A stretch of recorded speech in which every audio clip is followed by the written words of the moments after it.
ನನ್ನ ಹೆಸರು ಕುಳ್ಳಪ್ಪ ಅಂತ. ಇದು ಕೃಷ್ಣಗಿರಿ ಮಾವಟ, ದಗನಿಕೋಟೆ ತಾಲೂಕು, ಬೆಟ್ಟಮಂಗಲ ಪಂಚಾಯತ್ಗೆ ದಾಸವಾಲ ಅಂತ. ನಾಲ್ಕಲ್ ಕೀ ಹೋಗ್ತಾ ಓರಿ ಬಿದ್ದಾವೆ, ನಾಲ್ಕಲ್ ಕಡಿವಾದ ಓರಿ. ಯಜ್ಞೂರು ಬೆಡ್ ಲೈನು ಓರಿ, ಯಜ್ಞೂರು ಓರಿ ಬಿದ್ದು. ಇದು ಬೆಳಗ್ಗೆ ಒಂದೊಂದು ಕೊಟ್ಟಿದ್ದೀವಿ ನಾವು, ಜನ ತಗೊಂಬಂದಿದ್ದು. ಬೆಳಗ್ಗೆ ಒಂದೊಂದು ಓರಿ 290 ಆಗ್ಯದ ನಮ್ಮ ಕಲ್ಲಿ ಕೊಟ್ಟ. ಊರಿಗೆ ಹೆಸರು ಏನು ಇಟ್ಟಿದ್ದೀರಾ? ಓರಿಗೆ ಹೆಸರು ಅವ್ರು ರಾವಣ ಅಂತ ಇಟ್ಟಿದ್ರು. ನಾವು ಇನ್ನೂ ಇದಿಲ್ಲ, ಓರಿ ಹೆಸರು ಇಡಬೇಕು. ಇದು ಒಂದೇ ಇರೋದು? ಇಲ್ಲ, ಓರಿ ನೋಡಿ 2 ಓರಿ ಐತೆ.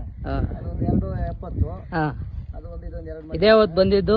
ಅದು ತಂದು ಒಂದು 10 ದಿವಸ ಆಯ್ತು. 10 ದಿವಸ ಆಗ್ಯದ. ಸರಿ. ಈ ಓರಿನ ಬೆಳಗಿಂದ ಕೇಳ್ತಾರೆ, ಹಿಂಸೆ ಮಾಡ್ತಾರೆ. ನಾವು ಕೊಡಿಲ್ಲ ಓರಿ. ಓರಿ ಇರಲಿ, ಈ ಓರಿನ ಕೊಡಲ್ಲ, ಒಂದು 6 ತಿಂಗಳು ಕೊಡಲ್ಲ. ಇದನ್ನ ಮಡ್ಗಾನ ಅಂತ ಇಟ್ಕೊಂಡ್ಬಂದಿದ್ದೀವಿ. ನಾವು 4 ಸಲ ಹೋಗಿದ್ವಿ. ಇವಾಗ 1 ವರ್ಷದಿಂದ ಹೋಗಿದ್ವಿ. ಜೋಲಾರ್ಪೇಟೆಯಲ್ಲಿ ಓರಿ ನಾವು ಹೋಗಿ ಕೊಡಲ್ಲ ಅಂದ್ರು. ಅವರು ಬಂದಾದ್ಮೇಲೆ ನಮ್ಗೆ ಬೇಕು. ನಾವು ಅವಾಗ 200 ವರ್ಷದಿಂದ ಓರಿ ಕೊಟ್ಟವರು. 2-3 ತಾಲೂಕಟ್ಟಿಂದ ಓರಿ ಕೊಟ್ಟವ್ರಪ್ಪ, ನಮ್ಗೆ ಓರಿ ಬೇಕು ಅಂತ ಹೇಳಿ ತಗೊಂಡ್ಬಂದ್ವಿ. ಸರಿ, ಏನೋ ಬಂದ್ರೆ ಬೆಳೆ ಬಂದ್ರೆ ಕೊಡ್ತೀರಾ? ಕೊಡಲ್ಲ ಓರಿ, ಇನ್ನೂ ಕೊಡಲ್ಲ. ಇವಾಗ 3 ತಿಂಗಳು, ಒಂದು 6 ತಿಂಗಳು ಕೊಡಲ್ಲ ಓರಿ. ಸರಿ ಸರಿ.